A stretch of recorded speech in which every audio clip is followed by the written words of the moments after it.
નમસ્કાર મિત્રો, સ્વાગત છે તમારું મારી YouTube channel Mehul Mavani education and culture. મિત્રો, ફરી પાછા ઉપસ્થિત છીએ એક નવા જ્ઞાન, એક નવા અધ્યાય સાથે. આજે મિત્રો શું શીખીશું? તો મિત્રો આજનો જે વિષય છે તે ધોરણ 6 ઉપર આધારિત છે. ધોરણ 6 માં મિત્રો એકમ શીખવાનો છે સામાજિક વિજ્ઞાન. સામાજિક વિજ્ઞાનનો એકમ 2 જેનો અભ્યાસ તમે કરી ચૂક્યા હશો. આ એકમનું નામ છે મહાસાગરો અને ખંડો. પૃથ્વી ઉપર આવેલા મહાસાગર અને ખંડો વિશેનો સુંદર મજાનો એકમ છે. આ એકમની આપણે સ્વાધ્યાયની શબ્દ સમજૂતી મેળવવાની છે. એકમને શીખ્યા, જાણ્યા અને સમજ્યા બાદ હવે જોઈએ આ એકમની સ્વાધ્યાય. તો મિત્રો પહેલો જે મુદ્દો છે, નીચેના શબ્દોને સમજાવો. ખંડ કોને કહેવાય?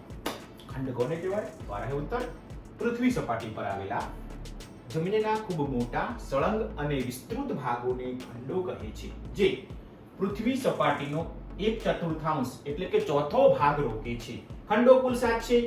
એશિયા, આફ્રિકા, ઉત્તર અમેરિકા, દક્ષિણ અમેરિકા, એન્ટાર્કટિકા, યુરોપ અને ઓસ્ટ્રેલિયા, આટલા ખંડો આવેલા છે. 7 ખંડો. હવે મહાસાગરો કોને કહેવાય? મહાસાગરો પૃથ્વી પર ફેલાયેલા મોટા વિશાળ જળ વિસ્તારને મહાસાગરો કહે છે. મહાસાગરો કુલ 5 છે. મોટા દરિયા 5 છે. પેસિફિક મહાસાગર, એટલાન્ટિક મહાસાગર, હિંદ મહાસાગર, આર્કટિક મહાસાગર અને એન્ટાર્કટિક મહાસાગર. છેલ્લે દ્વીપ એટલે ટાપુ કોને કહેવાય? ચારે બાજુથી પાણીથી ઘેરાયેલી જમીનના નાના ભાગને ટાપુ કહેવામાં આવે છે. ઉદાહરણ તરીકે ગ્રીનલેન્ડ, અંદામાન નિકોબાર ટાપુઓ અને ગુજરાતમાં આવેલો પિરોટન ટાપુ. જેની બધી બાજુ પાણી હોય તેવો ભાગ એટલે ટાપુ અથવા દ્વીપ. તો મિત્રો આ 3 શબ્દોને આપણે સમજાવવાના હતા, તેનો આપણે અભ્યાસ કરી ચૂક્યા. હવે વધીએ આગળ. તમે સંપૂર્ણ મજાની ઉત્તર લખી શકો છો. હું ખસી જાઉં થોડો સાઈડમાં. દેખાઈ ગયો? ચલો આગળ. પ્રશ્ન 2 છે. ચાલો આપણે દોરીએ. પેન્સિલ કાઢી લઈએ. આ પ્રકરણના નકશાઓ તમે જોયા. હવે આ પ્રકરણના નકશાઓ તમે જોઈ લીધા છે, પરંતુ ઉત્તર લખતી વખતે જોયા વિના ખંડોને કોરા કાગળ ઉપર દોરવાના છે અને તેના રંગ પૂરવાના છે. પછી ચિત્રને પ્રકરણના મહાસાગરો અને ખંડોના નકશા સાથે સરખાવવાનો છે. તમારે પૃથ્વીનો નકશો દોરવાનો છે, એમાં મહાસાગરો અને ખંડો દોરવાના છે. એ પણ જોયા વગર દોરાઈ જાય પછી તેને જે ચોપડીમાં પાઠ્યપુસ્તકમાં જે ચિત્ર આપ્યું છે તેની સાથે સરખામણી કરવાની છે. હમણાં નહીં, પેલા જાતે દોરો પેન્સિલથી, પછી સરખામણી. ઓકે? નો ચીટિંગ. જેથી કરીને તમને ખબર પડે કે નકશામાં કયો ખંડ ક્યાં આવેલો છે. આકૃતિ તમારી મગજમાં ફિટ થઈ જશે. ચલો રેડી? હવે વધીએ આગળ. ચાલો આપણે કરીએ. નીચે આપેલા વિશ્વના રેખાંકિત નકશા પર તમામ ખંડો, તમામ એટલે 7 ખંડો અને મહાસાગરો. મહાસાગરો કેટલા છે? તો કે 5. એ 5 મહાસાગરો અને ખંડોને નામ નિર્દેશ કરવાનો છે. ચલો અહીં સુંદર મજાની આકૃતિ આવી ગઈ. તમારા પાઠ્યપુસ્તકમાં પણ છે, તમે નોટબુકમાં દોરી લીધી. આગળના પ્રશ્નમાં દોરી છે. પછી ભૂલ પડી હોય તો તમને સુધારવા માટે ઓપ્શન આપ્યું છે, ચોપડીમાં જોઈ લો. હવે એ જ આકૃતિને ફરીથી પ્રશ્ન નંબર 3 માટે આપણે ઉપયોગ કરીએ. ચલો પહેલા લખી લઈએ ખંડો. તો મિત્રો સૌથી પહેલો અને મોટો ખંડ છે તો કે એશિયા. મિત્રો આ જે ભાગ તમે જોઈ રહ્યા છો તે છે એશિયા, જેમાં આપણો ભારત દેશ આવેલો છે. તમે ખંડો વિશે શીખ્યા છો. 4 ખંડો, 5 ખંડો, 7 ખંડો, એમ અલગ અલગ પ્રકાર આયા છે. તમે અંદર શીખ્યા છો. ઘણા નામ ડબલ પણ હોય છે. ચલો હવે એશિયા ખંડની બિલકુલ બાજુમાં આ યુરલ પર્વતમાળા છે, તેની બાજુમાં ખંડ આવ્યો છે યુરોપ. બરોબર છે? આટલે સુધી યુરોપ. હવે જે ઊંધી બંદૂક આકારનો ભાગ છે એ છે આફ્રિકા. કયો ખંડ? આફ્રિકા. ઓકે ચલો હવે આ બાજુ આવી જાઓ. તો આ ઉત્તરનો ભાગ છે, માટે આપણે આ ખંડને કહીશું ઉત્તર અમેરિકા. કયો ખંડ? ઉત્તર અમેરિકા. તમે નકશામાં અભ્યાસ કર્યો હશે. ચલો આને શું કહેવાય? આઈસ્ક્રીમના કોન જેવો જે છે, હવે આવડી જાય. દક્ષિણ આફ્રિકા. સરસ. અરે દક્ષિણ આફ્રિકા નહીં, દક્ષિણ અમેરિકા. દક્ષિણ આફ્રિકા તો દેશનું નામ છે જ્યાં ગાંધીજી ગયા હતા. આપણે એકમમાં શીખીશું આગળ પ્રકરણોમાં. ચલો 4 ખંડો થયા. એશિયા, યુરોપ, આફ્રિકા, ઉત્તર અમેરિકા, દક્ષિણ અમેરિકા 5 થયા. હવે આ જે નાનો જે ખંડ દેખાય છે તે છે ઓસ્ટ્રેલિયા. કયો? ઓસ્ટ્રેલિયા. અને નીચે જે સફેદ સફેદ સફેદ બરફ દેખાય છે, બોલો એનું નામ છે એન્ટાર્કટિકા. એન્ટાર્કટિકા ખંડ. ચલો થઈ ગયા 7 ખંડો પૂરા. એશિયા, યુરોપ, આફ્રિકા, ઉત્તર અમેરિકા, દક્ષિણ અમેરિકા, ઓસ્ટ્રેલિયા અને એન્ટાર્કટિકા 7 ખંડ. ચલો હવે પહોંચી જઈએ દરિયામાં. તો મિત્રો સૌથી મોટો મહાસાગર એટલે પેસિફિક મહાસાગર. આ બાજુ પણ છે અને આ જે ભાગ છે તે પણ પેસિફિક મહાસાગરનો જ ભાગ છે. પૃથ્વી આમ ગોળ છે એટલા માટે. ચલો હવે ભારતની નીચે આવ્યો છે હિન્દ ઉપરથી. હિન્દ મહાસાગર. હિન્દ મહાસાગર. ચલો હવે ઉત્તર અમેરિકા, દક્ષિણ અમેરિકા અને આફ્રિકા વચ્ચેનો જે ભાગ છે તે છે એટલાન્ટિક મહાસાગર. એટલાન્ટિક મહાસાગર. ચલો 3 થઈ ગયા. 1 2 3 4. હવે ચોથો છે મિત્રો નીચેની બાજુ દક્ષિણ મહાસાગર. કયો સાગર? દક્ષિણ મહાસાગર. હવે ઉત્તરની બાજુ જે છે તે છે આર્કટિક મહાસાગર. આર્કટિક મહાસાગર. Arctic, Antarctic. આનું વિરુદ્ધ દિશા. ઉત્તર તો દક્ષિણ, દક્ષિણ તો ઉત્તર. થઈ ગયા નકશામાં 5 મહાસાગરો, 7 ખંડો. 5 મહાસાગરો કયા? પેસિફિક મહાસાગર, એટલાન્ટિક મહાસાગર, આર્કટિક મહાસાગર, દક્ષિણ મહાસાગર અથવા એન્ટાર્કટિક મહાસાગર અને હિન્દ મહાસાગર. ખંડો Australia, Asia, Europe, Africa, Antarctica, દક્ષિણ અમેરિકા. 3 ભાગમાં પાણી અને 1 ભાગમાં જળ. ચલો તમે પણ તમારા નકશામાં આ રીતનું આલેખન કરી લેજો. હવે વધીએ આગળ. મિત્રો હવે આવી ગયું છે સુડોકુ, જે તમને પૂરવાની ખૂબ મજા આવશે. જોઈએ ઉત્તર.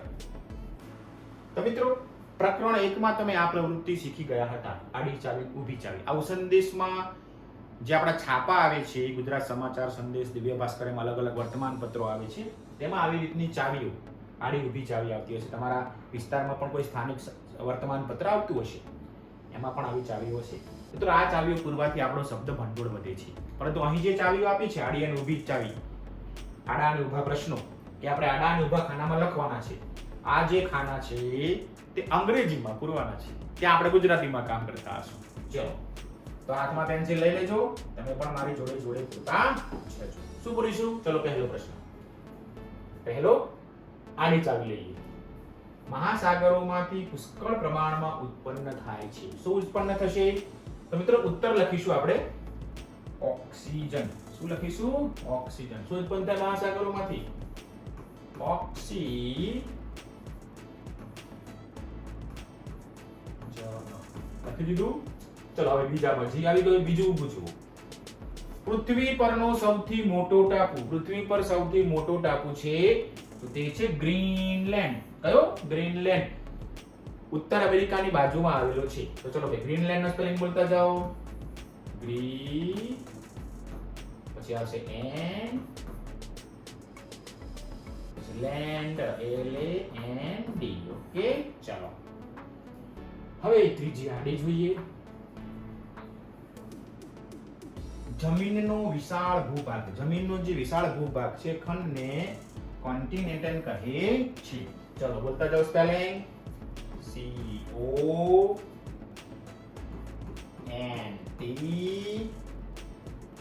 CONTIN પછી ઈ તો આવી ગયો પછી NT. ચલો કોન્ટિનેન્ટલ એટલે કે ખંડો આપડા. ચલો આ ક્લિયર, આ ક્લિયર અને આ ક્લિયર. હવે ચોથું ઊભું જોવો જેમાં ટી આવી ગયું છે. સમુદ્રમાં આવતું એક વિશાળ મોજું. શું કહીશું? ત્સુનામી? ના, કહીશું આપણે સુનામી. જાપાની શબ્દ છે, એમાં ટી નો ઉચ્ચાર થતો નથી પણ સ્પેલિંગમાં આવે. ચલો ટી આવી ગયો. હવે સુનામી. દરિયાની અંદર જે મોટા મોટા મોજા ઉછળે ભૂકંપ અથવા જ્વાળામુખી ફાટવાથી અને પૃથ્વી સપાટી ઉપર આવે જેનાથી ખૂબ વિનાશ સર્જાય છે, નુકસાની થાય છે, તેને આપણે સુનામી કહીએ. જાપાનમાં આવું મોજાઓ ઘણી વખત આવતા હોય છે, એટલા માટે જાપાની શબ્દ છે સુનામી. ચલો રેડી? ક્યાં ગયા? હવે જોઈએ છઠ્ઠું આડું અથવા પાંચમું ઊભું. ચલો પાંચમું ઊભું લખી લઈએ. સૌથી નાનો ખંડ. સૌથી નાનો ખંડ તો આપણને ખબર છે ઓસ્ટ્રેલિયા. કયો ખંડ? ઓસ્ટ્રેલિયા. ચલો AU STRAL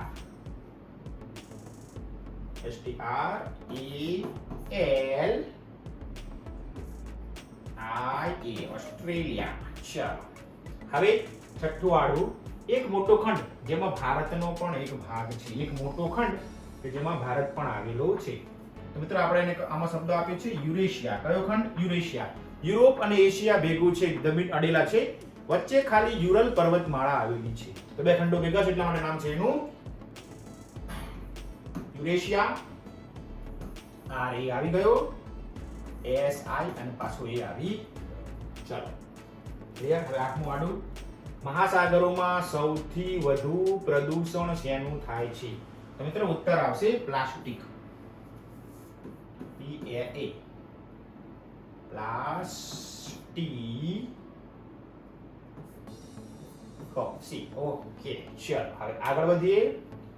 પૃથ્વી પર સૌથી મોટો મહાસાગર.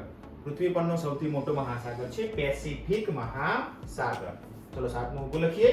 પેસિફિક મહાસાગરનો સ્પેલિંગ આ રહ્યો, બોલો PACIF. I અને C. ચલો સાતમું પણ પૂરું, આઠમું પણ પૂરું. ચલો દસમું આડું લઈએ અથવા નવમું ઊભું લઈએ. હવે તો બે જ વધ્યા, એન્ટાર્કટિકા અને આઇસલેન્ડ. ચલો સૌથી ઠંડો ખંડ કયો? તો ભાઈ એન્ટાર્કટિકા. દસમું આડું ANT એન્ટા